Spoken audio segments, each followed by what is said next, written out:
Hello and welcome to the Cultured Bumpkin, all you cultured bumpkins. I'm getting a late start tonight. I've got some sick ones in the house. I had to run to the store, get some electrolytes, etc. Won't go into any details, but that's where I've been.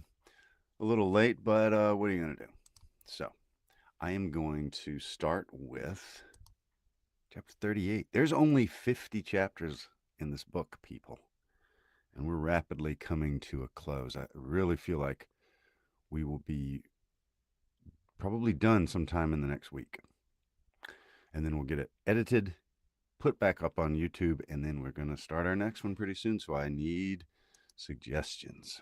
Let me know what your suggestions are. All right. Chapter 38. Mrs. Jennings was very warm in her praise of Edward's conduct, but only Eleanor and Marianne understood its true merit. They only knew how little he had to tempt him to be disobedient, and how small was the consolation, beyond the consciousness of doing right, that could remain to him in the loss of friends and fortune. Eleanor gloried in his integrity, and Marianne forgave all his offenses in compassion for his punishment.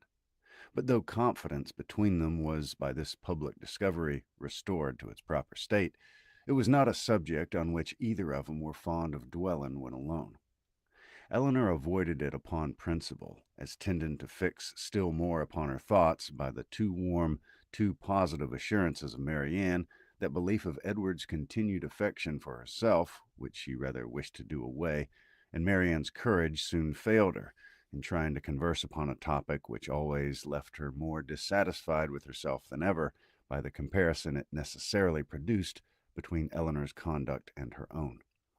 She felt all the force of that comparison, but not as her sister had hoped, to urge her to exertion now. She felt it with all the pain of continual self-reproach, regretted most bitterly that she had ever exerted herself before, but it brought only the torture of penitence, without the hope of amendment. Her mind was so much weakened that she still fancied present exertion impossible, and therefore it only dispirited her more. Nothing new was heard by him, for a day or two afterwards, of affairs in Harley Street or Nothing new was heard by him, for a day or two afterwards, of affairs in Harley Street or Bartlett's buildings. But though so much of the matter was known to him already, that Mrs. Jennings might have had enough to do in spreading that knowledge farther, without seeking after more, she had resolved from the first to pay a visit of comfort and inquiry to her cousins as soon as she could, and nothing but the hindrance of more visitors than usual had prevented her going to them within that time. The third day succeeding their knowledge of the particulars was so fine, so beautiful a Sunday as to draw many to Kensington Gardens, though it was only the second week in March. Mrs. Jennings and Eleanor were of the number, but Marianne, who knew that the Willoughbys were again in town and had a constant dread of meeting them, chose rather to stay at home than venture into so public a place. An intimate acquaintance of Mrs. Jennings joined them soon after they entered the gardens, and Eleanor was not sorry that by her continuing with them and engaging all Mrs. Jennings' conversation, she was herself left to quiet reflection. She saw nothing of the Willoughbys, nothing of Edward, and for some time nothing of anybody who could by any chance, whether grave or gay, be interesting to her. But at last she found herself with some surprise accosted by Miss Steele, who, though looking rather shy, expressed great satisfaction in meeting him, and on receiving encouragement from the particular kindness of Mrs. Jennings, left her own party for a short time to join theirs. Mrs. Jennings immediately whispered to Eleanor, "Get it all out of her, my dear. She will tell you anything you ask. You see, I cannot leave Mrs. Clark." It was lucky, however, for Mrs. Jennings' curiosity and Eleanor's too, that she would tell anything without being asked, for nothing would otherwise have been learnt. "I am so glad to meet you," said Miss Steele, taking her familiarly by the arm, "for I wanted to see you of all things in the world." And then lowering her voice, "I suppose Mrs. Jennings has heard all about it. Is she angry?" "Not at all, I believe. Not at all, I believe, with you. That's a good thing. And Lady Middleton, is she angry? I cannot suppose it possible that she could. I cannot suppose it possible that she should. Well, I'm monstrous glad of it. Good gracious, I have had such a time of it. I never saw Lucy in such a rage in my life. She vowed at first she would never trim me up a new bonnet nor do anything else for me again, so long as she lived. But now she's quite come to, and we're as good a friends as ever. Look, she made me this bow to my hat and put the feather in it last night. There now, you're going to laugh at me too, but why should I not wear pink ribbons? I don't care if it's the doctor's favorite color. I'm sure for my part I should never have known he did like it better than I should never have known he did like it better than any other color if he had not happened to say so. My cousins have been plaguing me. My cousins have been so plaguing me. I declare sometimes I do not know which way we look. I do not know which way to look before him. I do not know which way to look before him. She had wandered away to a subject on which Eleanor had nothing to say, and therefore soon judged it expedient to find her way back again to the first. Quick little thing. Right. Hope you're doing well, whether you are listening live or catching the replay at some other date. But this is live at the moment, so hope you're doing well. Hope you're having a great, wild Friday night like I am. Well, but Miss Dashwood, speaking triumphantly, people may say that they choose. People may say what they choose about Mrs. Fair. People may say what they choose about Mr. Ferris's declaring he would not have Lucy, for it's no such thing, I can tell you, and it's quite a shame for such ill-natured reports to be spread abroad. Whatever Lucy might think it, whatever Lucy might think about it herself, you know, it was no business of other people to set it down for certain. I never heard anything of the kind hinted at before, I assure you, said Eleanor. Oh, did not you? But it was said, you know, but it was said, I know very well, by more than one. For Miss Godby told Miss Sparks, and nobody in their senses could expect Mr. Ferris to give up a woman like Miss Morton with £30,000 to her fortune for Lucy Steele that had nothing at all. And I had it from Miss Sparks myself. And besides that, my cousin Richard said himself that when he came to the point he was afraid Mr. Ferris would be off, and when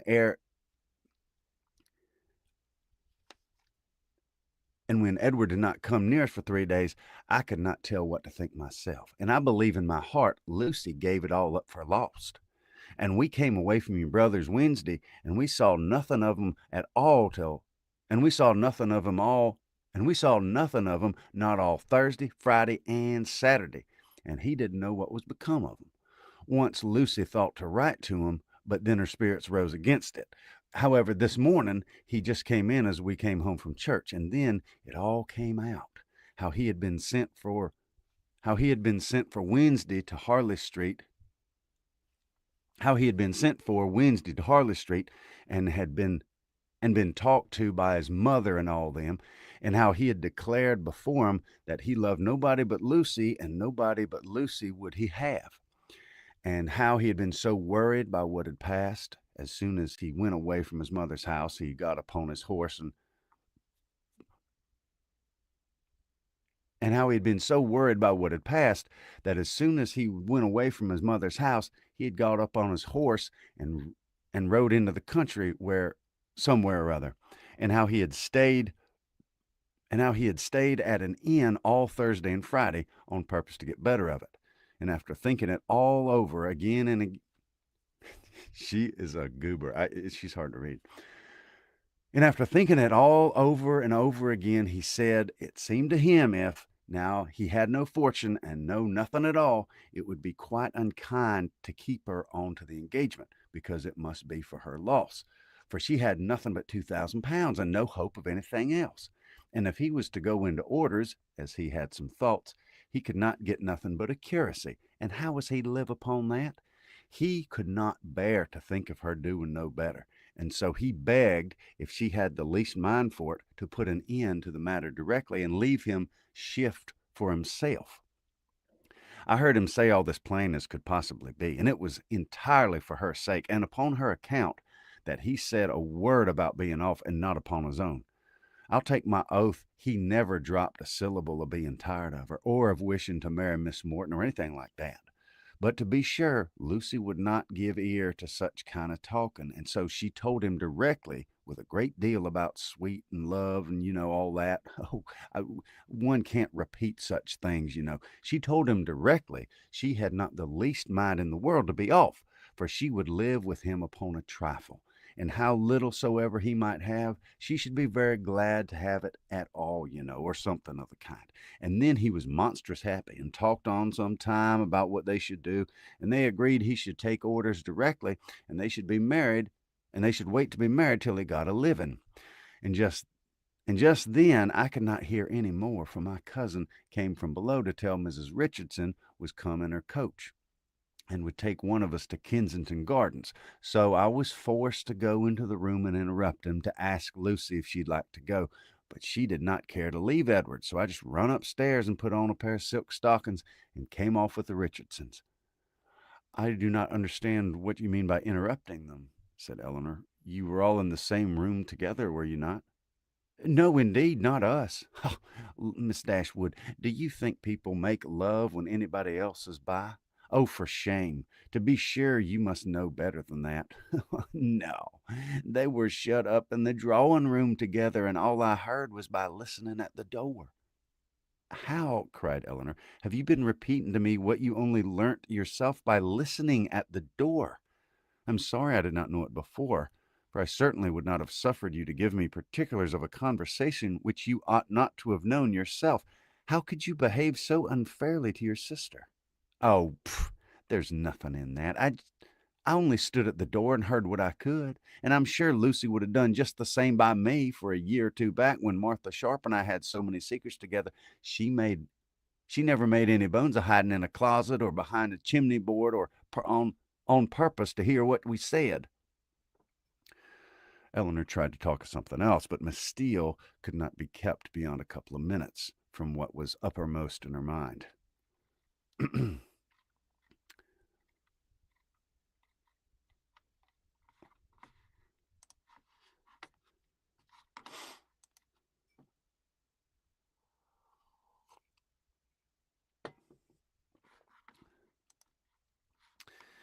You were wonderful and very much enjoyed. Thank you so much, Amanda. That is a very nice thing to say, and I'm very happy that you enjoy it, and really, really good to have you tonight.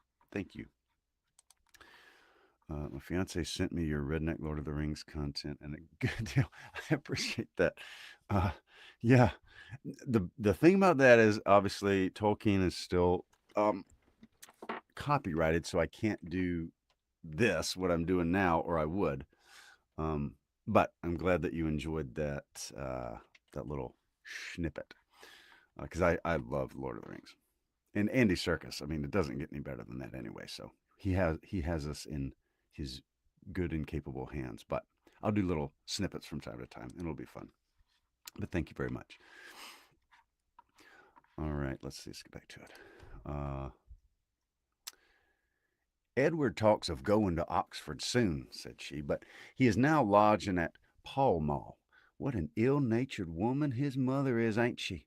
And your brother and sister were not very kind. However, I shan't say anything against them to you, and to be sure they did send us home in their own chariot, which was more than I looked for. And for my part, I was all in a fright for fear your sister would ask us for the housewife she gave us a day or two before, but I don't even know what that is. I don't know. For the huswives? I don't know. She gave us a day or two before, but however, nothing was said about them, and I took care to keep mine out of sight. Edward have got some business at Oxford, he says, so he must go there for a time, and after that, as soon as he can light upon a bishop, he'll be ordained. I wonder what curacy he'll get. Good gracious, I'd lay my life to know what my cousins will say when they hear of it. They'll tell me I should write to the doctor to get Edward the curacy of his new living. I know they will, but I'm sure I would not do such a thing for all the world.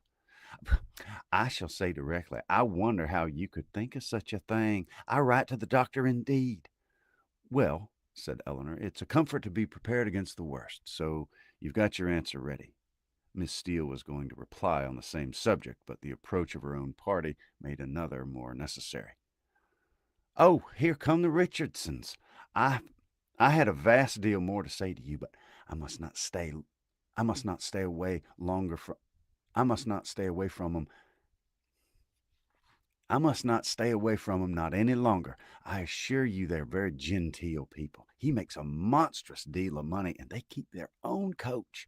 I have not time to speak to Mrs. Jennings about it myself, but pray tell her I'm quite happy to hear she is not in anger against us, and Lady Middleton the same. And if anything should happen to take you and your sister away, and Mrs. Jennings should want company, I'm sure we should be very glad to come and stay with her for as long a time as she likes. I suppose Lady Middleton won't ask us any more about this. Goodbye. I'm sorry Miss Marianne was not here. Remember me kindly to her. If you have not spotted your if you have not your spotted muslin on, I wondered you was not afraid of its being torn. Such was her parting concern. But after this, she had only time to pay her farewell. But after this, she had only time to pay her farewell compliments to Mrs. Jennings before her company was claimed by Mrs. Richardson, and Eleanor was left in possession of knowledge which might feed her powers of reflection some time, though she had learnt very little more than what had been already foreseen and foreplanned in her own mind. Edward's marriage with Lucy was as firmly decided on. Edward's marriage with Lucy was as firmly determined on, and of the time of its taking place remained as absolutely certain as she had concluded it would be. Everything depended exactly after her expectation on his getting that preferment, of which at present there seemed not the smallest chance. As soon as they returned to the carriage, Mrs. Jennings was eager for information. But as Eleanor wished to spread as little as possible intelligence that had in the first place been so unfairly obtained, she confined herself to the brief repetition of such simple particulars as she felt assured that Lucy, for the sake of her own consequence, would choose to have known. The continuance of their engagement and the means that were able to be taken for promoting its end was all her communication, and this produced from Mrs. Jennings the following natural remark. Wait for his having a living. We all know how that'll end. They wait a 12-month and finding no good comes of it, will settle down on a curacy of £50 a year with the interest of his £2,000 and what little matter Mr. Steele and Mr. Pratt can give her. Then they'll have a child every year, and Lord help 'em, how poor they'll be. I must see what I can I must see what I can give 'em towards finishing their house. 2 maids and 2 men indeed, as I talked of the other day. No, no, they must get a stout girl of all works. Betty's sister would never do for 'em now. The next morning brought Eleanor a letter by the twopenny post from Lucy herself. It was as follows. Bartlett's Building, March. I hope, my dear Miss Dashwood, will excuse the liberty I take of writing to her. But I know your friendship for me will make you pleased to hear such a good account of myself and my dear Edward. After all the troubles we have been through lately, therefore, will make no more apologies, but proceed to say that, thank God, though we have suffered dreadfully, we're both quite well now, and as happy as we must always be in one another's love. We've had great trials and great persecutions, but, however, at the same time, gratefully acknowledge many friends, yourself not the least among them, whose great kindness I shall always thankfully remember, as will Edward too, who I have told of it. I'm sure you'll be glad to hear, as likewise, dear Mrs. Jennings, I spent 2 happy hours with him yesterday afternoon. He would not hear of our parting, though earnestly did I, as I thought my duty required, urge him to it for prudence sake, and would have parted forever on the spot would he consent to it. But he said it should never be. He did not regard his mother's anger while he could have my affections. Our prospects are not very bright, to be sure, but we must wait and hope for the best. He'll be ordained shortly, and should it ever be in your power to recommend him to anybody that has a living to bestow, I'm very sure you will and very sure you'll not forget us. And dear Mrs. Jennings, too, trust she will speak a good word for us to Sir John or Mr. Palmer or any friend that may be able to assist us.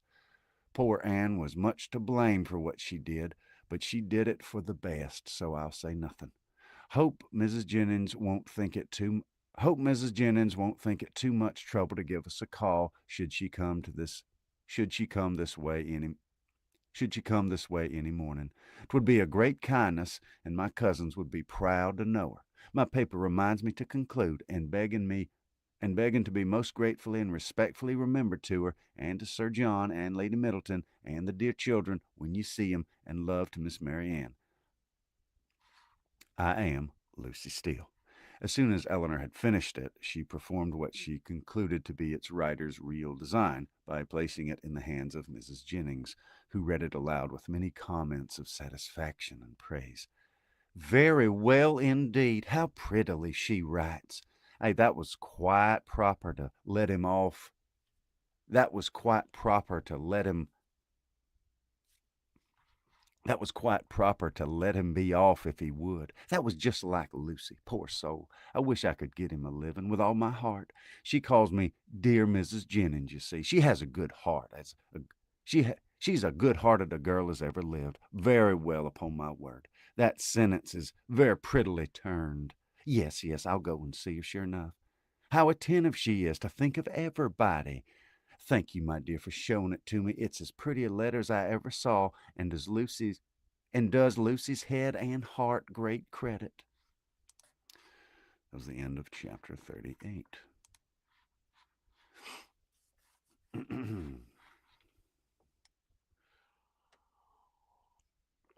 If you're not subscribed, now would be a great time to hit the subscribe button and the like the video button. But there's a full playlist.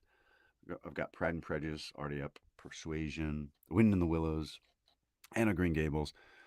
Those are the full audiobooks that I've edited from these. So hopefully in a few days, weeks, whatever, I will have this edited and it'll be in a audiobook form. And then I've got tons of poetry, short story collections, and all kind of other stuff. If you like classic literature and audiobooks. So be sure to check that out. Kristen, thank you very much. I appreciate that. It's always fun to see new faces and things like that. So I always appreciate you letting people know. Because I'm gonna be doing it one way or another. If nobody shows up, I'm still gonna be recording the book. So, but it's always nice to have friends pop in that enjoy this kind of thing. Let us we'll do at least one more. Do at least one more, chapter 39. Chapter 39. The Miss Dashwoods had now been rather more than 2 months in town, and Mary Ann's impatience to be gone increased every day. She sighed for the air, the liberty, the quiet of the country, and fancied that if any place could give her ease, Barton must do it. Eleanor was hardly less anxious than herself for their removal, and only so much less bent on its being effected immediately, as she was conscious of the difficulties of so long a journey, which Mary Ann could not be brought to acknowledge. She began, however, seriously to turn her thoughts towards its accomplishment, and had already mentioned their wishes to their kind hostess, who resisted them with all the eloquence of her good will, when a plan was suggested, which, though detaining them from home yet a few weeks longer, appeared to Eleanor altogether much more eligible than any other.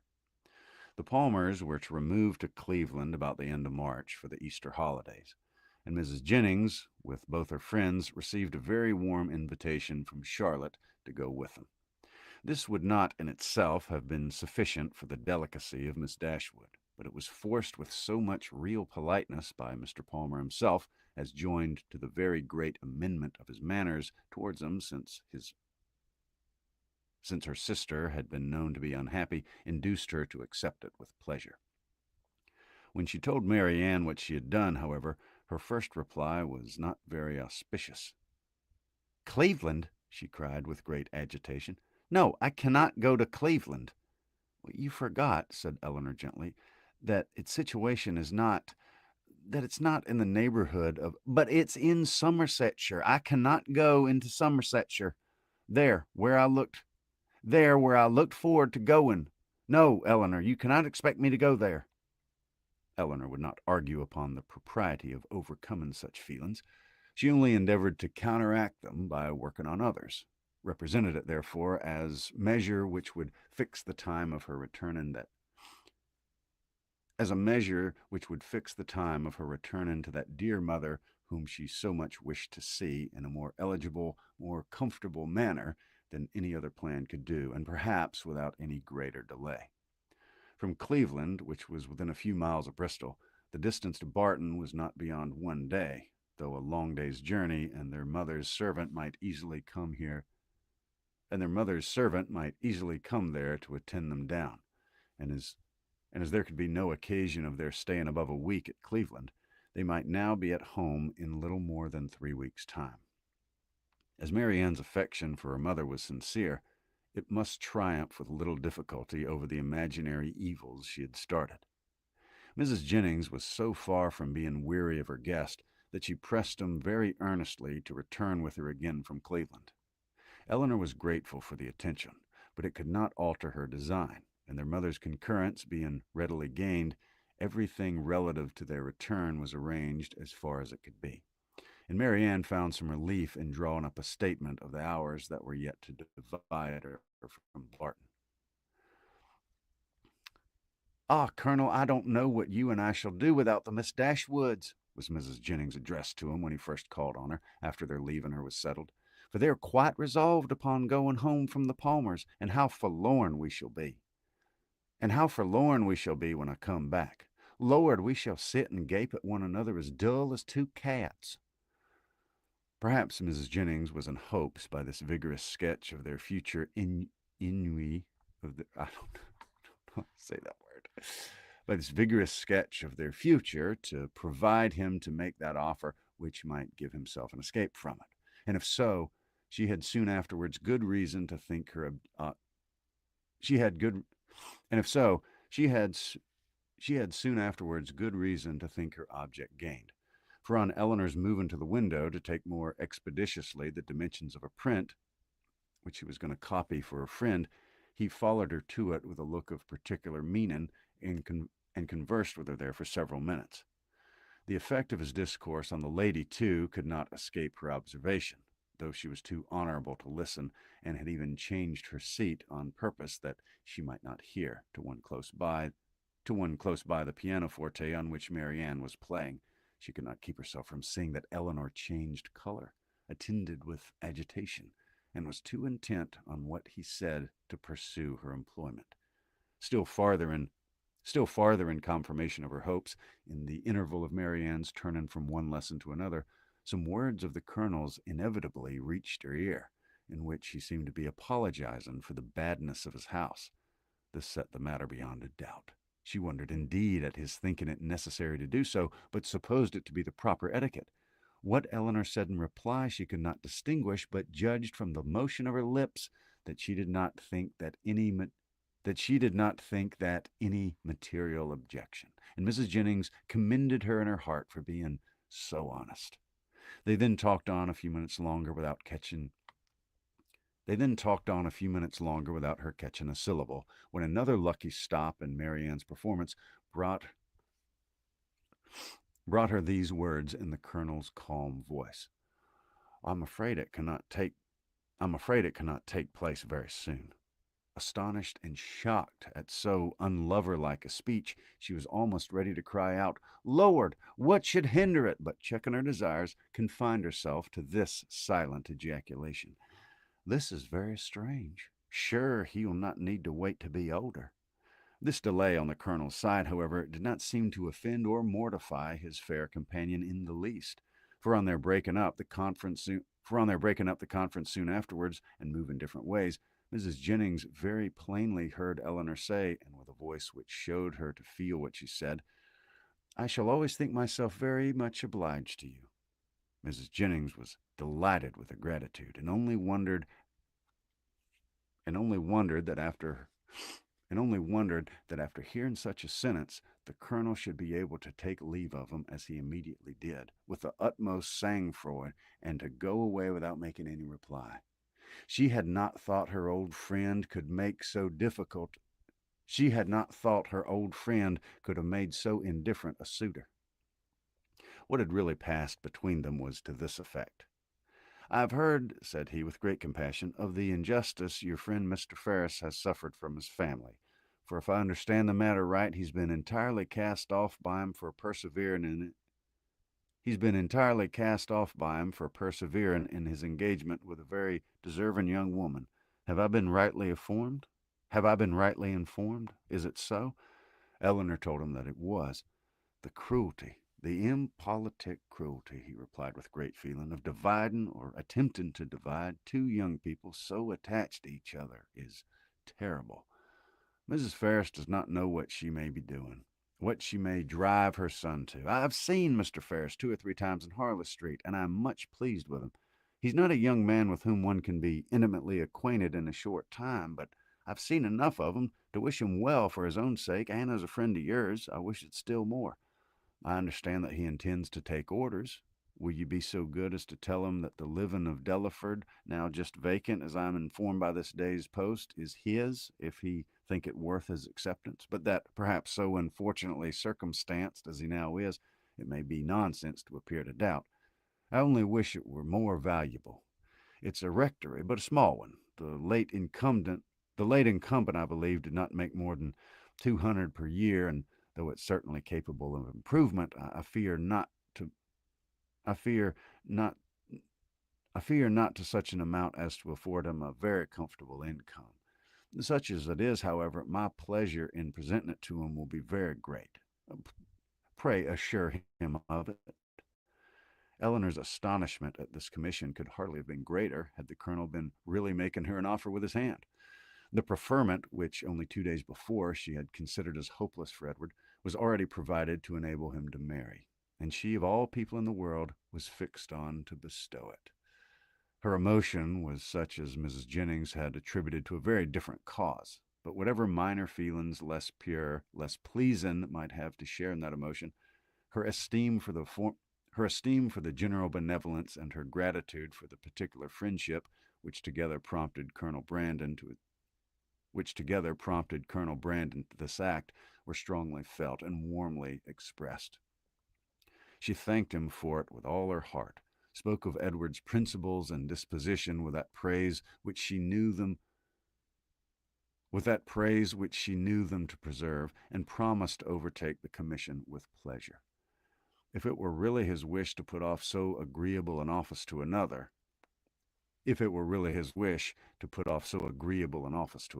but at the same time, she could not help thinking that no one could perform it as well as himself. It was an office, in short, from which, unwilling to give Edward the pain of receiving an obligation from her, she would have been very glad to be spared herself. But Colonel Brandon, on motives of equal delicacy, declining it likewise, still seemed so desirous of its being given through her means that she would not on any account make farther opposition.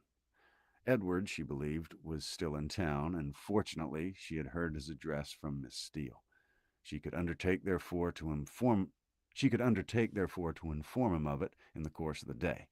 After this had been settled, Colonel Brandon began to talk of his own advantage in securing so respectable and agreeable a neighbor, and then it was that he mentioned with regret that the house was small and indifferent, an evil which Eleanor, as Mrs. Jennings had supposed her to do, made very light of, at least as far as regarded its size.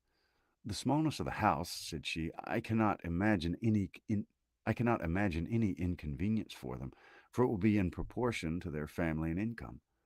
By which the colonel was surprised to find that she was considering Mr. Ferris's marriage as the certain consequence of the presentation, for he did not suppose it possible that Delaford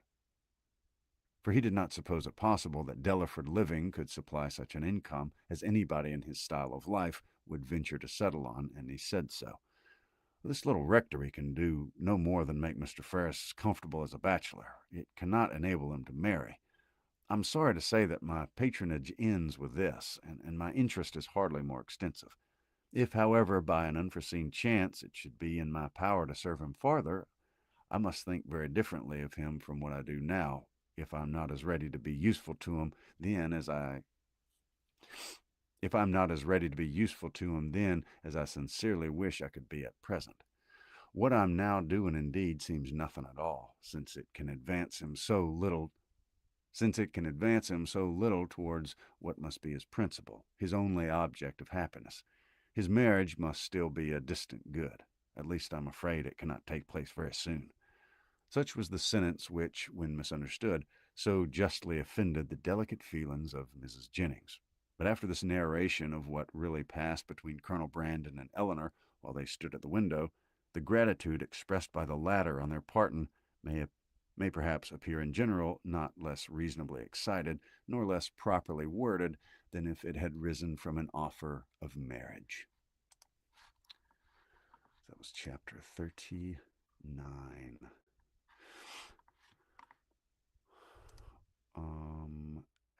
Far from the man.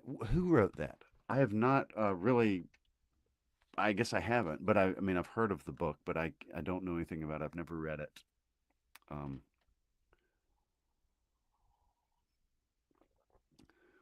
as of right now, because I mean, by the time I finish this, I'm about to go to Chicago for like a week and a half. Oh, Thomas Hardy. Okay, I've never read Thomas Hardy besides a poem or two. Um, I'm going to Chicago for a audio drama recording, like season 3, I guess, of this thing I'm in. So that'll be like a week and a half, and I'll do some lives, but it won't be in here. Uh, and then when I come back, I'll probably start the next book. So in the meantime, I'll probably do some short stories, maybe some some Poe, O. Henry, Mark Twain, that kind of thing. And I need to do Herman Melville, Bartleby the Scrivener. I've wanted to do that one for a while and I haven't. That's a good story. Um, but yeah, so that's a good. I haven't heard that one mentioned. I'll definitely check that one out. And yeah, so yeah, keep the suggestions coming because it'll be coming up pretty soon. We got to make a decision on the next one. Of course, I got the book here. I really like this. It has like quotes and stuff embossed in it. It's pretty cool. And then this is on the short list as well. Northanger Abbey. I don't know if you can see that. Yeah. And then North and South by Elizabeth Gaskell. Moby Dick, Herman Melville. Um, yeah, Moby Dick's one of my favorite books. So, um, and you're very welcome, Kristen. So thank you very much for joining me tonight. I will be probably back at it tomorrow, and great to see y'all. Hope you have a great night. Make sure you subscribe and like the video if you didn't mind. And tell some friends. I'll see you next time.